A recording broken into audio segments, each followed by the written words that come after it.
یہ جو حدیث ہے کہ مولا علی کے چہرے کو دیکھنا عبادت ہے، اس حدیث کا ایک راوی ہے، اس کا نام ہے ابو بکر صدیق۔ ڈاکٹر صاحب نے کہا ہے کہ حضرت ابو بکر کا روحانیت میں مرتبہ کیا ہے؟ کیا ان کو بھی ولایت نصیب ہوئی؟ سلسلہ نقشبندیہ ان کے سینے سے کیسے نکلا اگر وہ خود ولی کامل نہیں تھے؟ اور اگر وہ ولی کامل تھے تو مولا علی اور بی بی فاطمہ ان سے ناخوش کیوں تھے؟ حدیث صحیح مسلم 4577۔ مولا علی نے ابو بکر کو جھوٹا، دھوکے باز اور عہد شکن کیوں کہا ہے؟ حضرت ابو بکر جو تھے وہ کامل شریعت تھے۔ اب کامل شریعت کو جو ولایت ہوتی ہے وہ مرتبے کی ولایت ہوتی ہے، اللہ سے تعلق نہیں ہوتا، اس میں اللہ سے تجلیوں کا کوئی لینا دینا نہیں ہوتا۔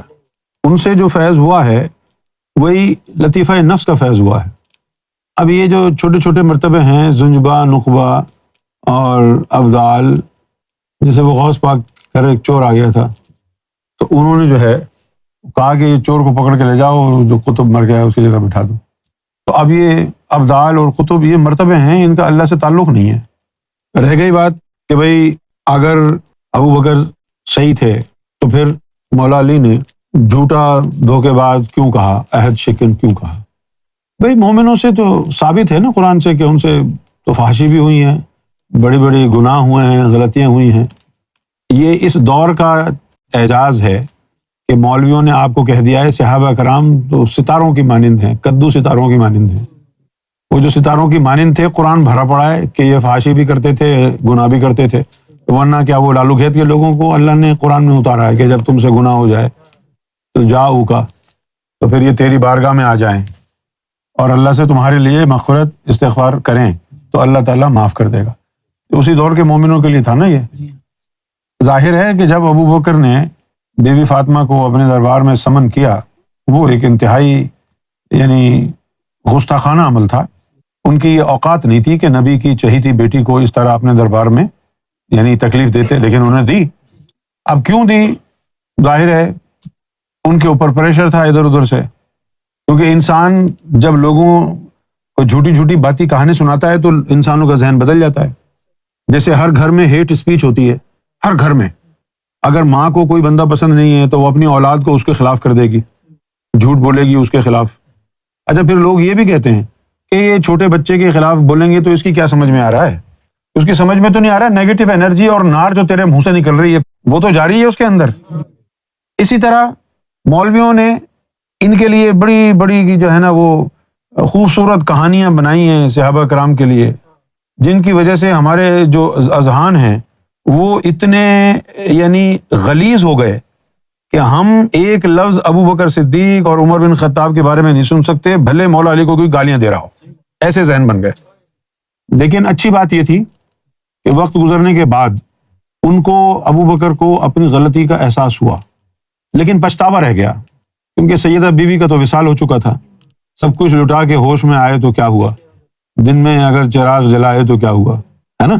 اب ان کا وصال ہو چکا تھا، جن کو تکلیف انہوں نے پہنچائی، جن کا گھر انہوں نے جلایا، جن کا کباڑ انہوں نے توڑا، ان کا تو وصال ہو چکا تھا۔ اور کتنی دردناک بات ہے کہ انہوں نے اپنی نصیحت میں مولا علی کو یہ کہا کہ اے علی، کسی مسلمان کو میرے جنازے میں نہیں بلانا۔ کتنا دل دکھا ہوگا نبی پاک صلی اللہ علیہ وسلم کی شہزادی نے یہ جملہ اپنی نصیحت میں، وصیت میں مولا علی کو کہا کہ میرے جنازے میں کسی مسلمان کو مدعو نہ کرنا۔ کتنا دل دکھا ہوا ہوگا۔ بعد میں ان کو پچھتاوا ہوا کہ مجھے نہیں بلانا چاہیے تھا۔ اچھا پھر دوسری بات یہ ہے کہ جو عرب کے لوگ ہیں اتنی زیادہ انٹیلیجنٹ نہیں ہے، کام جو مدر بورڈ ہے نا بہت پرانا ہے، اس کی ریم بہت کم ہے۔ اب چونکہ ان کا تعلق شریعت سے تھا ابو بکر کا، لہٰذا وہ شریعت کے چیمپئن بن رہے تھے اس وقت۔ کیسے چیمپئن بن رہے تھے؟ کہ وہی قرآن میں آیا ہے کہ نبی کا کوئی ترکہ نہیں ہوتا، نبی کی کوئی وراثت نہیں ہوتی۔ ان کا ذہن ون ٹریک مائنڈ تھا۔ انہوں نے سوچا کہ یہ جو باغ فدق ہے جو رسول اللہ نے اپنی بیٹی کو دیا ہے یہ غلط ہے، کیونکہ نبی کی وراثت نہیں ہوتی۔ لیکن وہ ون ٹریک مائنڈ تھا نا، ان کی تو باقی باتیں سمجھ میں آئی نہیں۔ وراثت تو تب ہوتی جب حضور یہ کہتے کہ یہ میری وراثت ہے اور جو کچھ حضور کی ملکیت میں تھا وہ صرف ان کی اولاد کو جاتا، لیکن وہ بطور وراثت دیا ہی نہیں۔ اب میں اگر ابو بکر کے دور میں ہوتا تو میں اس سے یہ پوچھتا کہ تم بی بی فاطمہ سے باغ فدق واپس لے رہے ہو یہ کہہ کر کہ بھئی نبی کی وراثت اور ترکہ نہیں ہوتا۔ اب مجھے بتاؤ کہ ہر جنگ میں جو مال غنیمت ملا تھا وہ سارا مال غنیمت حضور نے اپنے بیٹی کو دیا تھا یا سارے مسلمانوں کو بانٹ دیا تھا؟ مسلمانوں میں بانٹ دیا تھا نا. اچھا، اب جو مسلمانوں میں بانٹ دیا تھا تو ان مسلمانوں میں اگر اپنی بیٹی کو بھی کچھ دے دیا مال غنیمت میں سے تو یہ وراثت کہاں ہے؟ اور اگر وراثت ہے تو سارے مسلمان کمیونٹی کو کیوں بانٹا؟ صرف اپنی اولاد کو دیتے. دوسری بات یہ ہے کہ یار وہ صحابہ کرام آپس میں لڑتے جھگڑتے تھے، وہ جو یعنی مال غنیمت ہوتا تھا نا جس کو انگریزی میں بوٹی کہتے ہیں، اس کے اوپر لڑتے جھگڑتے تھے. اچھا، ہوتا کیا تھا کہ جیسے اب جنگ ہو رہی ہے، اب جنگ میں چھینا جھپٹی کر رہے ہیں، اس کے ہاتھ میں اس کی تلوار آ گئی، اس عورت کے گلے پہ ہاتھ ڈالا، اس کا ہار آ گیا، تو جس نے وہ ہار کھینچا تھا وہ اپنی جیب میں رکھ لیتا تھا کہ بھئی یہ تو میں نے کھینچا ہے، یہ میرا ہے. اب یہ جو ہے وہ لڑائی جھگڑے ہونے لگ گئے. تو پھر اوپر سے سورہ انفال نازل ہوئی. انفال کا مطلب کیا ہے؟ مال غنیمت. تو یہ پوچھتے تھے رسول اللہ صلی اللہ علیہ وسلم سے کہ بھئی مال غنیمت پر کس کا حق ہے؟ تو اللہ تعالیٰ نے وہی نازل فرمائی اور کہا سنو، مال غنیمت پر اللہ اور اس کے رسول کا حق ہے. یسالونک، آپ سے سوال کرتے ہیں، انل انفال، مال غنیمت کے بارے میں. قل، آپ کہہ دیجئے، الانفال للہ ورسولہ، یا رسول اللہ آپ فرما دیجئے کہ یہ جو مال غنیمت ہے یہ اللہ اور اس کے رسول کے لیے ہے. اچھا بھائی، اللہ اور رسول، وہ تو یہ دو جملے اس لیے لکھے ہوئے ہیں اللہ اور اس کا رسول، تاکہ یعنی ان کو پتہ چلے کہ اللہ اور رسول ایک ہی ہیں. یا تو پھر یہ بتا دو اللہ اور رسول کا ہے مال غنیمت، تو حضور پاک نے کتنے باکسز DHL سے عرش الہی پہ بھجوائے تھے؟ تو جو اللہ کا ہے وہ بھی رسول اللہ نے استعمال کیا نا. اچھا، تو اب مال غنیمت پر کس کا حق ہے؟ رسول اللہ کا. اب جب رسول اللہ کا حق ہے تو یہ وراثت کہاں ہے؟ رسول اللہ نے تو مسلمانوں کو بانٹ دیا، جہاں دیگر سینکڑوں مسلمانوں کو بانٹا اس بیچ میں اپنی بیٹی کو بھی کچھ دے دیا. یہ تو مال غنیمت دیا تھا، وراثت نہیں، حق ہے ان کا. نبی کی وراثت نہیں ہوتی، لیکن قرآن کہتا ہے محمد کا حق تھا. یہ بات ابو بکر صدیق کی سمجھ میں نہیں آئی. کیوں نہیں سمجھ میں آئی؟ وہ ایک بیٹھا ہوا تھا نا خر دماغ، اس نے بھر دیے کان، انہوں نے فوراً بلوا لیا. کیونکہ ان کی یہ کوشش تھی، بی بی فاطمہ کے گھر کا دروازہ اس لیے توڑا انہوں نے کہ وہ چاہ رہے تھے کہ ہم نے جو یہ خلیفہ مقرر کیا ہے، ایک تعداد صحابہ کرام کی، جیسے سرکار کے کچھ چہیتے لوگ تھے نا جن میں یہ ندیم ودیم شامل تھے، تو کوئی بھی بات پہنچانی ہو تو ان کے ذریعے سرکار تک پہنچ جاتی. اس طرح حضور کے بھی کچھ چہیتے صحابہ کرام تھے، اور وہ سارے صحابہ کرام جو حضور کے چہیتے تھے وہ سب مولا علی کے ساتھ تھے. تو ان کو یہ تھا کہ بھائی ہم نے ابو بکر کو خلیفہ بنا تو دیں گے، لیکن علی کا سامنے آ کر اس بات کو تسلیم کرنا ضروری ہے تاکہ ادھر ادھر سے سورش نہ پھوٹ پڑے. یہ جو حضور کے یہ جو کٹر لوگ ہیں، کون کٹر لوگ؟ اصحاب الصفا. وہ نہیں سنتے تھے کسی ابو بکر اور عمر بن خطاب کی. وہ بڑے جو ہے نا وہ خطرناک لوگ تھے. وہ کہتے نو، علی اور محمد کے علاوہ کوئی یہاں پر آ کر نہ بولے. ان لوگوں کو بھی تو چپ کرنا تھا نا.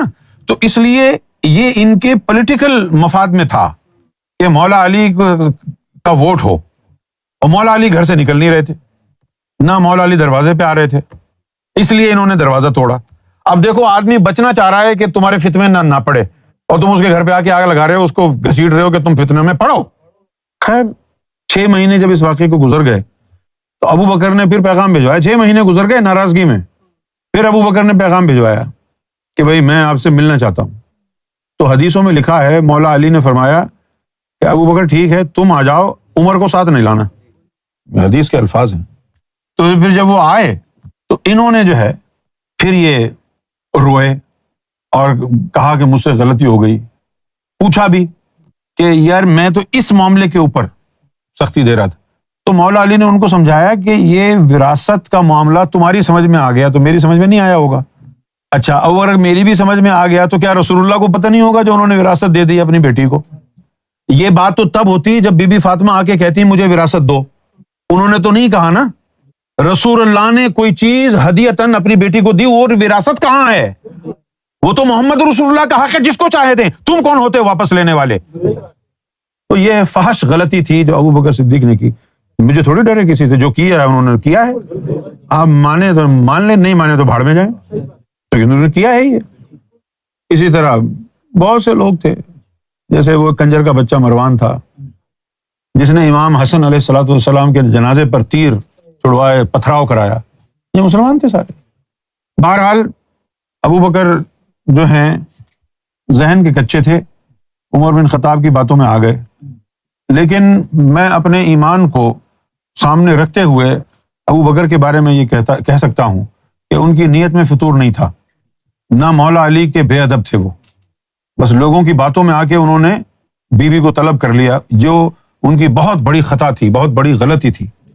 اب اگر بی بی فاطمہ ان کو معاف کر دیں تو پھر معافی ہوگی، اور اگر بی بی فاطمہ نے کہا میں ان کو معاف نہیں کرتی تو پھر ان کی چھٹی ہو جائے گی، کیونکہ قرآن شریف میں لکھا ہوا ہے صاف، ان الذین یؤذون اللہ ورسولہ لعنہم اللہ فی الدنیا والآخرہ وأعد لهم عذاب مہینا۔ یہ قرآن شریف کی آیت ہے۔ کیا ہے اس کا مطلب؟ کہ وہ لوگ ان الذین یؤذون اللہ ورسولہ، جو اللہ اور اس کے رسول کو اذیت تکلیف پہنچاتے ہیں، لعنہم اللہ فی الدنیا والآخرہ، اللہ تعالیٰ کی دنیا اور آخرت میں ایسے لوگوں پر لعنت، وأعد لهم، اور اللہ کا ان سے وعدہ ہے، عذاب مہین، بڑا دردناک عذاب دے گا۔ تو اذیت نہیں پہنچائی انہوں نے بی بی فاطمہ کو،